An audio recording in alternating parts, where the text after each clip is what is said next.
మీ personal interviews మరియు వ్యాపార ప్రకటనల కొరకు ఈ నెంబర్ని సంప్రదించండి. తెలంగాణలో భారీ వర్షాలు చాలా మంది ప్రాణాలు బలిగొంటున్న పరిస్థితి. వాగులో కార్లు గల్లంతవుతున్నాయి. ఖమ్మం జిల్లాలో కురిసిన భారీ వర్షాలకు ఉప్పొంగిన వరదలతో ఒక యువ వ్యవసాయ శాస్త్రవేత్త చనిపోవటం బాధాకరం. తాను ఒక కాన్ఫరెన్స్ కోసం బయలుదేరి వాగులో చిక్కుకుని చనిపోయింది. సింగరేణి మండలంలోని గంగారం తండాకు చెందిన డాక్టర్ నునావత్ అశ్విని ఒక వ్యవసాయ శాస్త్రవేత్త. ఛత్తీస్గఢ్ రాజధాని రాయ్పూర్లోని ICAR national institute of biotic మేనేజ్మెంట్లో జరుగుతున్నటువంటి ఒక సదస్సులో పాల్గొనడానికి ఆమెకు ఆహ్వానం అందింది. దీంతో శంషాబాద్ ఎయిర్పోర్ట్ నుంచి రాయ్పూర్ వెళ్లాలని ఆమె ఒక ప్రణాళిక రూపొందించుకున్నారు. భారీ వర్షాల నేపథ్యంలో ఆమె తండ్రి నునావత్ మోతీలాల్తో కలిసి కారులో ఎయిర్పోర్ట్కి బయలుదేరారు. వారు ప్రయాణిస్తున్న కారు మహబూబాబాద్ జిల్లా మరిపేడ మండలంలోని పురుషోత్తమయ్యగూడెం చేరాక ఆకేరు వాగు ఒక్కసారిగా ఉధృతంగా ఉప్పొంగింది. వాగును దాటే క్రమంలో కారు గల్లంతైపోయింది.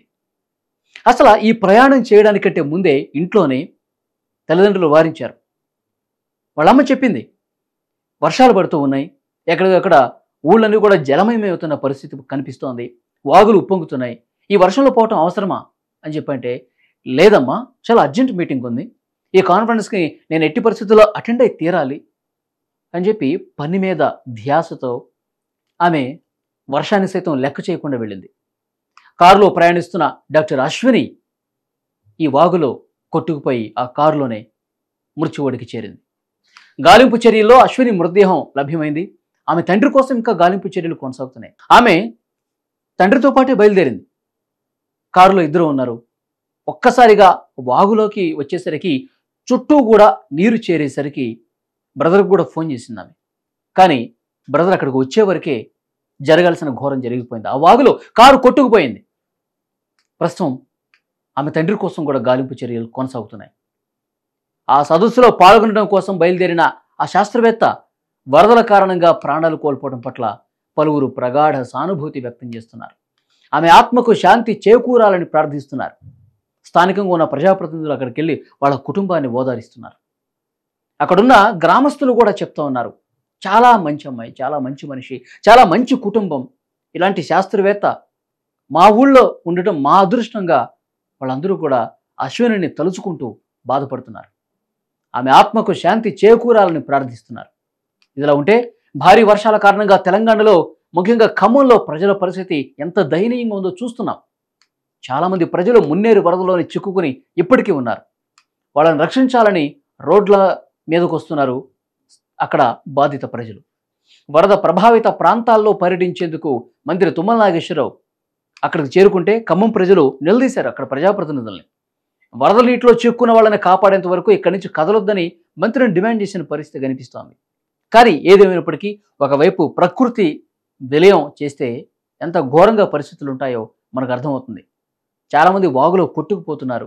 ఒక యువ సైంటిస్టు అశ్విని వాగులో కొట్టుకొని చనిపోవటం పూర్తిగా ఆ గ్రామాన్నే ఒక కుదుపు కుదిపేసింది వార్త. దేశానికి మంచి చేయాలన్న తపన ఆమెలో ఉంది.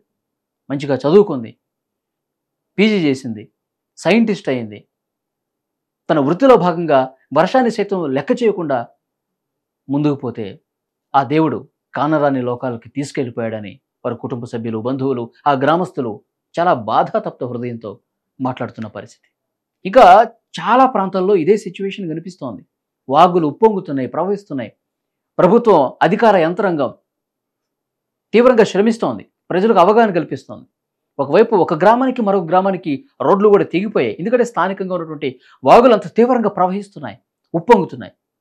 కాబట్టి ప్రజలు అప్రమత్తంగా ఉండాలా, తమ ప్రయాణాలు పోస్ట్పోన్ చేసుకోవాలని చెప్పి అధికారులు చెప్తున్నప్పటికీ కూడా ఇలాంటి ఘటనలు జరగటం నిజంగా దురదృష్టకరం.